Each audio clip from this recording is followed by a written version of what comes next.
ಬನ್ನಿ ಸ್ನೇಹಿತರೆ, ನಮಸ್ತೆ ಹಿಂದೂಸ್ತಾನ್ ಹಿಂದಿನ ಎಪಿಸೋಡ್ ಎಲ್ಲರಿಗೂ ಸ್ವಾಗತ ಸುಸ್ವಾಗತ. ನೋಡಿ, ಇಂದಿನ ವಿಷಯ IPL, ಇಂಡಿಯನ್ ಪ್ರೀಮಿಯರ್ ಲೀಗ್ ಅಂತಂದ್ಬಿಟ್ಟು. ಏನು ಅಂತಂದರೆ, ಮೊನ್ನೆ ತಾನೇ ಕರ್ನಾಟಕದವರು ಅಂದರೆ ವಿಜಯ್ ಮಲ್ಯ ಯಜಮಾನ ಆಗಿರ್ತಕ್ಕಂಥ ಒಂದು ಕ್ರಿಕೆಟ್ ಟೀಮ್. ವಿಜಯ್ ಮಲ್ಯ ತಲೆಮರೆಸ್ಕೊಂಡು ಹೋಗಿದ್ದಾನೆ. ಅನೇಕ ಮಾಡಬಾರ್ದು ಕೃತ್ಯಗಳನ್ನ ಮಾಡಿ ಅದೆಲ್ಲೋ ಲಂಡನ್ನಲ್ಲಿ ಬಸ್ಸಲ್ಲಿ ಓಡಾಡ್ತಿದ್ದಂತೆ ಇಂಟರ್ನೆಟ್ಟಲ್ಲಿ ಫೋಟೋಗಳು ಹರಿದಾಡ್ತವೆ. ಅವನು ಕಿಂಗ್ ಫಿಶರ್ ಅಂದ್ಬಿಟ್ಟು ಏರ್ಲೈನ್ ಮಾಡಿ ಮುಂಬೈಯಿಂದ ಪಾರ್ಲಿಮೆಂಟಿಗೆ ಎಲ್ಲರನ್ನೂ ಕರ್ಕೊಂಡು ಹೋಗ್ಬಿಟ್ಟು ಏನು ಮಾಡೋದು, ತನಗೆ ಬೇಕಾಗಿರೋದನ್ನೆಲ್ಲ ಮಾಡೋದು.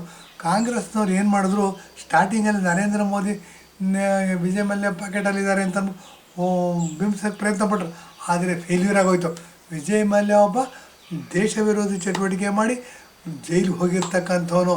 ನರೇಂದ್ರ ಮೋದಿಯವರು ತುಂಬ ಸ್ಟ್ರಿಕ್ಟ್ ಆಗಿರೋದ್ರಿಂದ ಅವನು ಲಂಡನ್ನಲ್ಲಿ ಹೋಗಿ ವಾಸ ಮಾಡ್ತಾ ಅಲ್ಲಿ ಕಾನೂನುಗಳನ್ನ ಉಪಯೋಗಿಸ್ಕೊಂಡು ಅಲ್ಲೇ ಇದ್ದಾನೆ ಹೊರತು ಅವ್ನು ಬಂದರೆ ಇಲ್ಲಿ ಜೈಲಿಗೆ ಹಾಕ್ತಾರೆ ಮತ್ತು ಅವನ ಆಸ್ತಿಗಳನ್ನೆಲ್ಲ ಮುಟ್ಗೋಲು ಹಾಕಿದ್ದಾರೆ. ಇಂಥ ಇದಿರಬೇಕಾದ್ರೆ IPL ಓನರ್ ಆತ. ಅವನು ಓನರ್ ಆಗಿರ್ತಕ್ಕಂಥ ಟೀಮು ಕರ್ನಾಟಕದ ಟೀಮಲ್ಲಿ ನೋಡಿ, ವಿರಾಟ್ ಕೊಹ್ಲಿ ಮ್ಯಾನೇಜರು ಅಲ್ಲ, ವಿರಾಟ್ ಕೊಹ್ಲಿ ಕ್ಯಾಪ್ಟನ್ನು, ಒಳ್ಳೆ ಬ್ಯಾಟ್ಸ್ಮನ್ ಆತ, ಇಂಡಿಯಾದ ಬ್ಯಾಟ್ಸ್ಮನ್. ಹೌದು, ನಮ್ಮ ಕರ್ನಾಟಕದ RCB ರಾಯಲ್ ಚಾಲೆಂಜ್ ಬ್ಯಾಂಗ್ಳೂರು ಅಂತ ಅಂದ್ಬಿಟ್ಟು ಕ್ರಿಕೆಟ್ ಟೀಮ್ ಹೆಸರು. ಇವರೇನು ಮಾಡಿದ್ರು, IPL ಕ್ರಿಕೆಟ್ ಟೂರ್ನಿಯಲ್ಲಿ ಇವರು ಈ ಸತಿ ಕಪ್ ಗೆದ್ದುಬಿಟ್ರು. ಈ ಸರಿ ಕಪ್ ನಮ್ಮದೇ, ಕಪ್ ಚುಕ್ಕೆನೂ ನಮ್ಮದೇ ಆಯಿತು. ಅಂಥ ಒಂದು ಎಪಿಸೋಡ್ ಬಗ್ಗೆ ಮಾತಾಡ್ತೀವಿ. ಏನು ಅಂತಂದರೆ, 2007-8ರಲ್ಲಿ 2020 ಮ್ಯಾಚ್ ಶುರುವಾಗುತ್ತೆ. 2020 ಮ್ಯಾಚ್ ಶುರುವಾದಾಗ ಏನಾಗುತ್ತೆ, ವ್ಯಾಪಾರಿ ಮನೋಭಾವ ಇರ್ತಕ್ಕಂಥವರೇ ಬೇರೆ.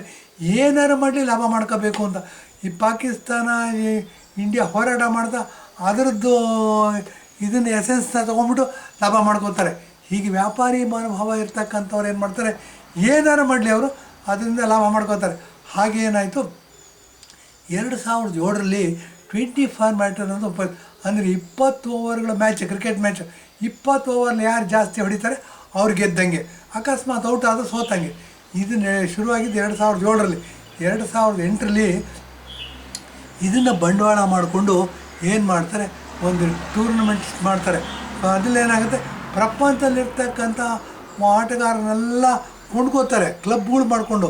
ಹಂಗೆ RCB ರಾಯಲ್ ಚಾಲೆಂಜ್ ಬ್ಯಾಂಗ್ಳೂರು ಅಂದರೆ ವಿಜಯ್ ಮಲ್ಯ ಏನು ಮಾಡ್ತಾರೆ, ಅನೇಕ ಇವ್ರನ್ನ ವೆಸ್ಟ್ ಇಂಡೀಸ್ನವ್ರು ಇರ್ಬೋದು, ಆಸ್ಟ್ರೇಲಿಯಾದವ್ರು ಇರ್ಬೋದು, ಕೆಲ ಕೊಂಡ್ಕೊಂಡು ಒಂದು ಟೀಮನ್ನ ಮಾಡ್ತಾರೆ. ಟೀಮನ್ನ ಮಾಡಿಬಿಟ್ಟು ಏನಾಗುತ್ತೆ, 18 ವರ್ಷಗಳಿಂದ ನಡೀತಾ ಇದ್ದಿದ್ದೇನಾಗುತ್ತೆ, ಈ ವರ್ಷ ಏನಾಗುತ್ತೆ, ಬೆಂಗಳೂರಿನವರು ಮ್ಯಾಚನ್ನ ಗೆದ್ದು ಬಿಡ್ತಾರೆ. ಈ ಸಲ ಕಪ್ ನಮ್ಮದೇ ಅಂತಂದ್ಬಿಟ್ಟು.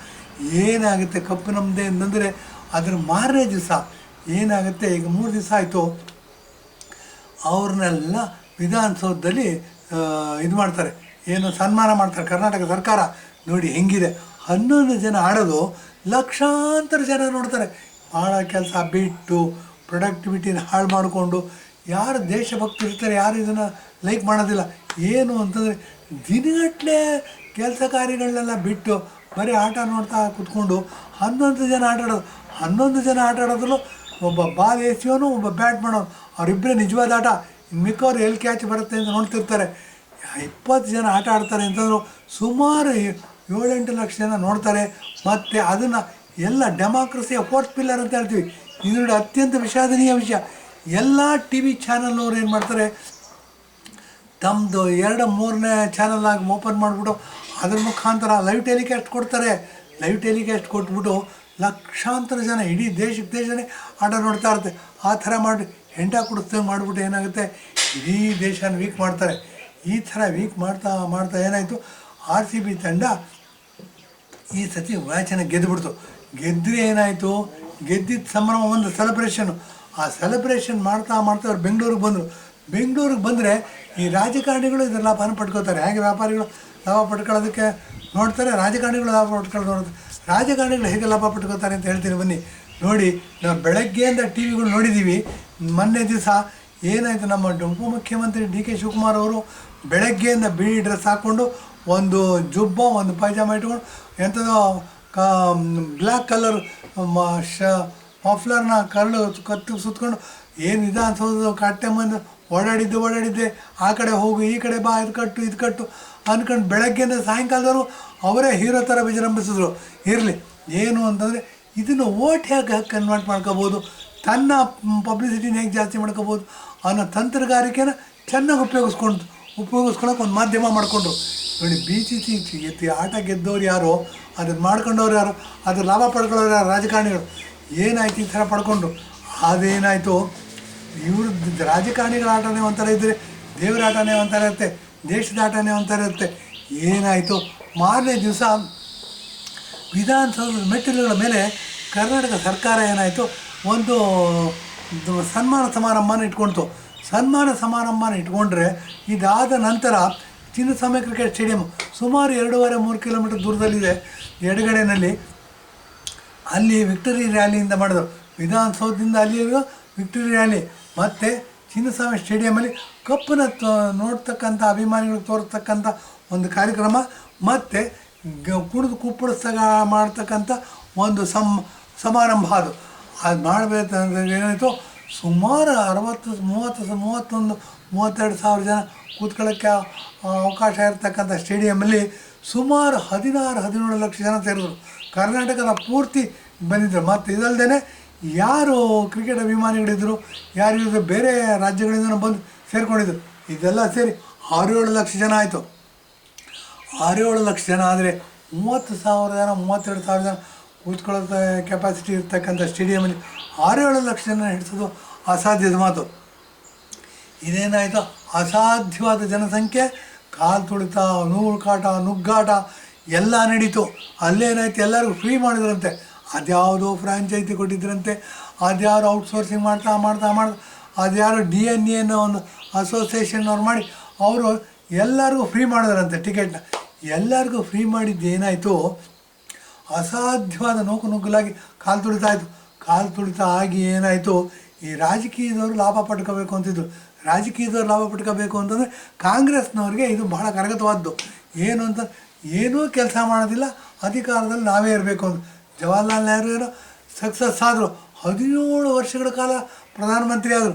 ಅದೇ ಆಟನ ಮುಂದುವರ್ತಾ DK ಶಿವಕುಮಾರ್ ಅವರು ಏನು ಮಾಡಿದ್ರು, ಉಪಮುಖ್ಯಮಂತ್ರಿ ಆಗಿದ್ದರು. ಇವರು ಬೆಳಗ್ಗೆಯಿಂದ ಮಧ್ಯಾಹ್ನ 4 ಗಂಟೆವರೆಗೂ ವಿಧಾನಸೌಧದ ಮೆಟ್ಲುಗಳ ಮೇಲೆ ಓಡಾಡಿದ್ದೆ ಏನು ತಾವೇ ಕಪ್ ಗೆದ್ದಂಗೆ ಮಾಡಿದ್ರು. ಆ 4 ಗಂಟೆ ಆದಮೇಲೆ ನೋಡಿ ನುಗ್ಗಲು ಶುರುವಾಯಿತು. ಅಲ್ಲೇನಾಯಿತು, ತುಂಬ ರಶ್ ಆಗಿ ಕಾಲು ತುಳಿತಾ ಆದರೆ ಸುಮಾರು 11 ಜನ ಸತ್ತೋದ್ರು. 57 ಜನ ಸೀರಿಯಸ್ ಆಗಿ ಗಾಯಗೊಂಡರು. ಇನ್ನೂ 1000 ಸಂಖ್ಯೆ 2 ದಿವಸ ಆದರೂ ಮಾತಾಡ್ತಾ ಇದ್ದೀವಿ, ಇನ್ನು ಏರಬಹುದು. ಯಾಕೆಂದರೆ ಆಸ್ಪತ್ರೆಯಲ್ಲಿ ಟ್ರೀಟ್ಮೆಂಟ್ ತಗೋತಿರ್ತಕ್ಕಂಥ ರೋಗಿಗಳು ಸಾಯ್ಬೋದು, ಸಾಯದೇ ಇರ್ಬೋದು. ಆದರೆ ತೀವ್ರವಾಗಿ ಗಾಯಗೊಂಡಿರೋರ ಬಗ್ಗೆ ಗಮನ ಇರೋದ್ರಿಂದ ಇನ್ನೂ 1000 ಸಂಖ್ಯೆ ಏರ್ಬೋದು ಅನ್ನೋದು ನಮ್ಮ ಒಂದು ವಿಶ್ವಾಸ. ಹಾಗಾಗದೇ ಇರಲಿ, ಇಲ್ಲಿಗೆ ಸ್ಟಾಪ್ ಆಗಲಿ. ಏನು ವಿಕ್ಟರಿ ರ್ಯಾಲಿ ಮಾಡಬೇಕು ಅಂತ ಇದ್ವಿ, ತಿಥಿ ಸಮಾರಂಭ ಆಗೋಯ್ತು. ಇದೇನಾಯಿತು, ಕಾಂಗ್ರೆಸ್ನವ್ರಿಗೆ ಬಂಡವಾಳ ಮಾಡ್ಕೋಬೇಕು ಅಂತಿದ್ರು. ನೋಡಿ, ದೇವರಾಟ ಬೇರೆ ಥರ ಇದೆ. ಏನಾಯಿತು, ಅವ್ರಿಗೆ ಇದು ಒಂದು ಕಪ್ಪು ಚುಕ್ಕೆ ಆಗೋಯ್ತು. ಇದೇನಾಯಿತು, ಕಪ್ಪು ನಮ್ಮದೇ ಅಲ್ಲ, ಕಪ್ಪು ಚುಕ್ಕೆ ನಮ್ಮದಾಗೋಯ್ತು. ಈ ಥರ ಮಾಡಿ ಏನಾಯಿತು, ಕಾಂಗ್ರೆಸ್ನವ್ರಿಗೆ ದೇವರು ಅಡ್ಡಗಾಲು ಹಾಕಿದ್ದಾರೆ ಅಂತಲೇ ಹೇಳ್ಬೋದು. ಇಲ್ಲಿ ಏನಾಗಿದೆ, ಕಾಂಗ್ರೆಸ್ನವರು ಅನೇಕ ಫ್ರೀಬಿಗಳನ್ನ ಕೊಟ್ಟು ಸಿದ್ದರಾಮಯ್ಯನವರು ಮುಖ್ಯಮಂತ್ರಿ, DK ಶಿವಕುಮಾರ್ ಅವರು ಉಪಮುಖ್ಯಮಂತ್ರಿ ಆದರು. ಅದೇನು ಅರ್ಧ ಟೈಮ್ ಅಂತೆ. 2 ವರ್ಷ ಇವರು ಮುಖ್ಯಮಂತ್ರಿ ಅಂತೆ, 2 ವರ್ಷ DK ಶಿವಕುಮಾರ್ ಮುಖ್ಯಮಂತ್ರಿ. ಒಪ್ಪಂದ ಆಗಿದೆಯಂತೆ, ಹೈಕಮಾಂಡ್ ಮಟ್ಟದಲ್ಲಿ ಒಪ್ಪಿಗೆ ಆಗಿದೆ, 2 ವರ್ಷ ಆಗೋಯ್ತು. ಈ ಡಿಸೆಂಬರ್ ಬಂದರೆ 2.5 ವರ್ಷ ಆಗುತ್ತೆ.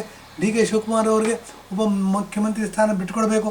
ಆದರೆ ಸಿದ್ದರಾಮಯ್ಯನವ್ರಿಗೆ ಬಿಟ್ಕೊಡೋಕ್ಕೆ ಇಷ್ಟ ಇಲ್ಲ. ತಾವೇ 5 ವರ್ಷ ಮುಖ್ಯಮಂತ್ರಿ ಆಗಿರಬೇಕು ಅಂತಂದ್ಬಿಟ್ಟು ಅದಕ್ಕೆ ಏನೇನು ತಂತ್ರಗಾರಿಕೆ ಮಾಡಬೇಕು, ಕುತಂತ್ರಗಾರಿಕೆ ಮಾಡಬೇಕು, ಅದೆಲ್ಲ ಮಾಡ್ತಾಯಿದ್ದಾರೆ. DK ಶಿವಕುಮಾರು ಸಹ ಬಹಳ ಮೊಂಡತನ ಮತ್ತು ರಾಜಕೀಯದಲ್ಲಿ ಬಂದವರು. ಕೊತ್ವಾಲ್ ರಾಮಚಂದ್ರ ಶಿಷ್ಯ ಅಂತ ಹೇಳ್ತಾರೆ. ಅವರು ಅಷ್ಟು ಈಸಿಯಾಗಿ ಬೆಳೆದಿಲ್ಲ. 2 ವರ್ಷ ಏನೇ ಆದರೆ ಮುಖ್ಯಮಂತ್ರಿ ಆಗ ಅವರು ಸಹ ಬಹಳ ಮೆರೆದರು. ಈ IPL ಗೆದ್ದ ನಂತರ ವಿಧಾನಸೌಧದ ಮೆಟ್ಟಿಲ ಮೇಲೆ ನೋಡಿದ್ರೆ ನಾವು ಬೆಳಗ್ಗೆಯಿಂದನೂ ಬಿಳಿ ಪಾಯ್ಜಾಮ, ಬಿಳಿ ಜುಬ್ಬ ಹಾಕ್ಕೊಂಡು ಒಂದು ಕರಿ ಮಫ್ಲರ್ ಸುತ್ತಕೊಂಡು ವಿಧಾನಸೌಧದ ಮೆಟ್ಟಿಲ ಮೇಲೆ ಬರೀ ಅವ್ರದ್ದೇ ಓಡಾಟ ಇತ್ತು. ಇದೆಲ್ಲ ನೋಡಿದ್ರೆ ಏನಾಗುತ್ತೆ, IPL ಆಡಿ ಗೆದ್ದೋರದ್ದೇ ಬೇರೆ, IPL ಸಂಭ್ರಮಿಸ್ತಿದ್ದವರೇ ಬೇರೆ, IPLನ KCAಯಿಂದ ಹೈಜಾಕ್ ಮಾಡ್ಕೊಂಡು ಬಂದು ರಾಜಕೀಯವಾಗಿ ಲಾಭ ತಗೋಬೇಕು ಅಂತ ಹೊರಟಿದ್ದೆ ಕಾಂಗ್ರೆಸ್ನವರು ಮಣ್ಣು ಮುಕ್ಕಿದ್ರು. ದೇವರ ಮಣ್ಣು ಮುಕ್ಕಿಸ್ದ. ಏನಾಯಿತು ಅಂತಂದರೆ ನೋಡಿ, 11 ಜನ ಕಾಲ್ತುಳಿತದಲ್ಲಿ ಸತ್ತು ಇವ್ರಿಗೆ ಕಪ್ಪು ಚುಕ್ಕೆ ಬಂತು. ಇಲ್ಲಿ ನಮ್ಮ ಮುಂದಿರ್ತಕ್ಕಂಥ ದೊಡ್ಡ ಪ್ರಶ್ನೆ ಏನು ಅಂತಂದರೆ, ಕರ್ನಾಟಕ ಸರ್ಕಾರ ಸಿದ್ದರಾಮಯ್ಯನವ್ರು ನಿಟ್ಟುಸಿರ್ಬಿಟ್ಟು ಸದ್ಯ ವಿಧಾನಸೌಧದ ಮುಂದೆ ಏನೂ ಆಗಲಿಲ್ಲ, KCA ಸ್ಟೇಡಿಯಂ ಎಲ್ಲ ಆಯಿತು. ಸ್ವಾಮಿ ಸಿದ್ದರಾಮಯ್ಯನವರೇ, ತಾವು ವಿಧಾನಸೌಧಕ್ಕೆ ಮಾತ್ರ ಮುಖ್ಯಮಂತ್ರಿ ಅಲ್ಲ, ಇಡೀ ಕರ್ನಾಟಕಕ್ಕೆ ಮುಖ್ಯಮಂತ್ರಿ ಅನ್ನೋದನ್ನು ಹೇಳೋದಕ್ಕೆ ಇಷ್ಟಪಡ್ತೀವಿ. ಏನು ಅಂತಂದರೆ ವಿಧಾನಸೌಧದ ಮುಂದೆ ಏನೂ ಆಗಲಿಲ್ಲಲ್ಲ ಅಂತ ಸಮಾಧಾನ ಪಡ್ಕೊಳ್ಳೋ ವಿಷಯ ಅಲ್ಲ ರೀ. ಕಾನೂನು ಮತ್ತು ಸುವ್ಯವಸ್ಥೆ ಕಾಪಾಡಬೇಕಾದ್ದು ನಿಮ್ಮ ಪ್ರಪ್ರಥಮ ಜವಾಬ್ದಾರಿ. ಇಷ್ಟು ಜನ ಸೇರ್ತಾರೆ, 18 ವರ್ಷಗಳ ನಂತರ ಕಪ್ ಗೆದ್ದಿದ್ದೀವಿ. ನೀವು ಮುನ್ನೆಚ್ಚರಿಕೆ ಕ್ರಮ ತಗೋಬೇಕಿತ್ತು, ಜನಸಂಖ್ಯೆ ನಿಯಂತ್ರಣ ಮಾಡ್ಬೋದಿತ್ತು, ಪೊಲೀಸರಿಗೆ ಸೂಕ್ತವಾದ ನಿರ್ದೇಶನ ಕೊಡಬೇಕು. ಎಲ್ಲಾದರೂ ವಿಫಲರಾಗಿದ್ದೀರ. ನೀವು ಅಧಿಕಾರದಲ್ಲಿ ಮುಂದುವರಿತಕ್ಕಂಥ ಯಾವುದೇ ನೈತಿಕ ಹಕ್ಕು ಇಲ್ಲ ನಿಮಗೆ.